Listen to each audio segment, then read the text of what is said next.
Frozen, watch a read. Hello, beloved readers! Today, I have an exciting story to share with you. I hope it brings you joy and excitement.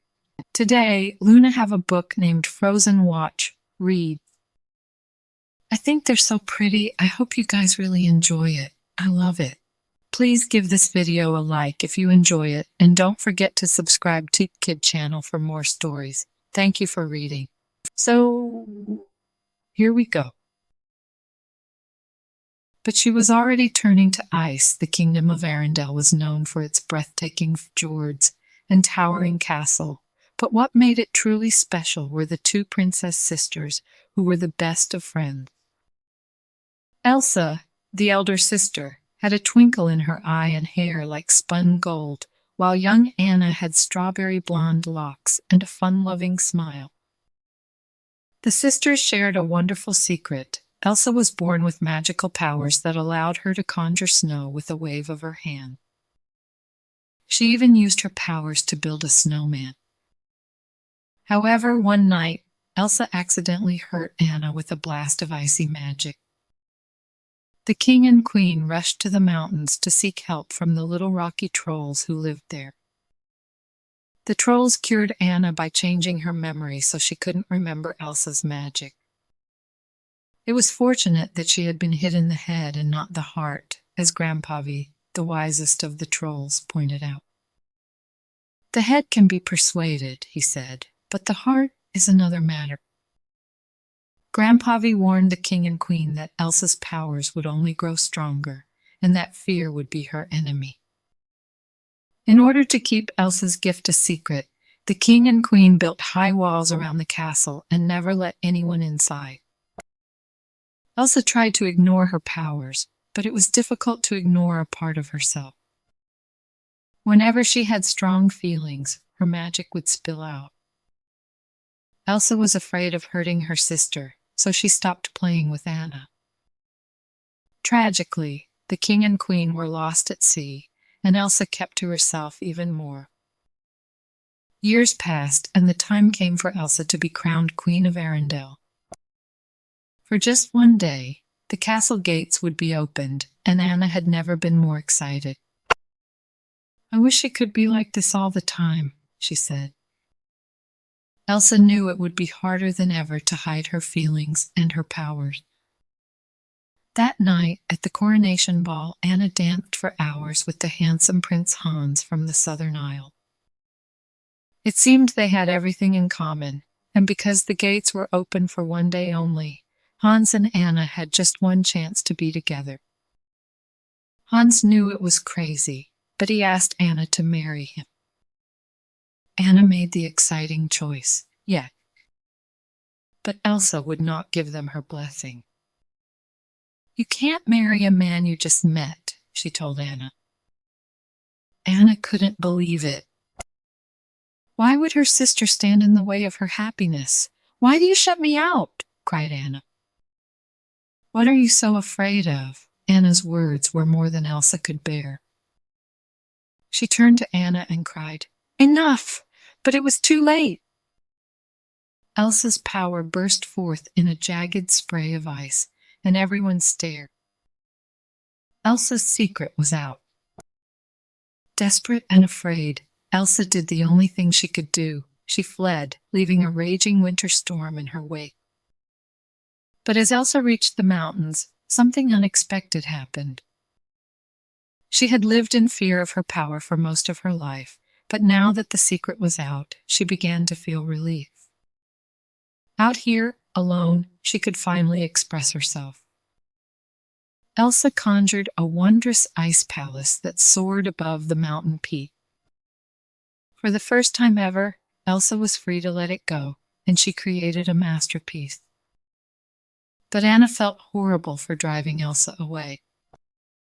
Worse, Elsa's powers had caused a deep freeze in the middle of summer. "I'll make this right," said Anna. She placed Hans in charge, mounted her horse, and raced after Elsa. Further up the mountain, the storm was fierce, and Anna's horse dumped her in the frozen forest and ran off. Luckily, she ran into an ice harvester named Kristoff. Kristoff and his reindeer, Sven, offered to lend whatever help they could. As the dawn broke, Anna and Kristoff came upon some of Elsa's magical creations, a glittering grotto of frost-covered trees and a living snowman named Olaf. Olaf was happy to help and eager to lead the way to Elsa. "Come on," he said. At the castle, Hans was shocked when Anna's horse returned without her. He rallied a company of soldiers and set out in search of Anna and Elsa. Olaf led Anna and Kristoff to Elsa's amazing ice palace. "Now that's ice," said Kristoff cautiously. Anna approached Elsa and described the terrible storm in Arendelle. "It's okay," Anna told her. "You can just unfreeze it." Elsa looked worried. "I don't know how." Anna wanted Elsa to come home, but Elsa was terrified that she would hurt someone once again. The sisters argued, and again Elsa lost control. An icy wave burst from her body and struck Anna squarely in, but Anna wouldn't back down. "I'm not leaving without you," she told Elsa. Elsa knew Anna wasn't safe around her, so she created a huge snow monster to chase Anna and her friends away. With no other choice, Anna and her friends leapt off the edge of a tall cliff and rolled safely into the fluffy snow below. But their worries were just beginning. Anna's hair was turning white and a deadly chill was spreading through her. Elsa's magic had struck her heart. If it was not reversed, Anna would freeze forever. Grandpa beside, only an act of true love could thaw a frozen heart. Anna loved Hans. Maybe a kiss from him would save her. They hurried back to Arendelle. Time was short and Kristoff was scared. He couldn't bear the thought of losing Anna. Meanwhile, Hans and his soldiers attacked Elsa's ice palace.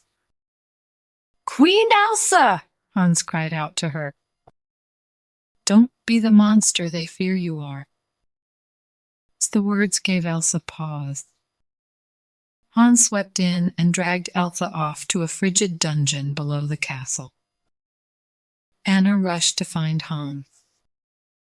She told the dashing prince that she needed him to save her. Then she tilted her head back and awaited true love's life-saving kiss. But no kiss came. Hans refused to help. With growing horror, Anna realized that Hans had only pretended to love her. What he really wanted was control of Arendelle. All that was left now for Hans was to kill Elsa. Hans left Anna to freeze. For the first time, she felt hope leave her. When she was gone, her sister and her kingdom would be destroyed. Luckily, Olaf found her. The snowman helped Anna to the fire, even though he himself was in danger of melting. Then Olaf glanced out the window and spotted Kristoff racing toward the castle. Olaf realized that Kristoff loved Anna. "There's your act of true love, right there," cried Olaf. Together, they struggled out into the storm. Elsa escaped from the dungeon, but Hans was hot on her heels. He told Elsa how she had frozen Anna's heart and finished the story with a chilling lie. "I tried to save her, but it was too late." Elsa collapsed in the snow and closed her eyes. It was over. Anna was gone, and it was all her fault. Hans drew his sword, ready to deliver the final blow. Across the frozen bay, Anna saw Hans draw his sword. She knew she had only moments to act. Anna could have reached Kristoff and saved herself, but instead, she leapt in front of her sister right into the path of Hans's blade. Crash! The sword shattered uselessly across Anna's frozen arm. Anna had saved her sister, but she had sacrificed herself. "Oh, Anna!" cried Elsa. No, please no.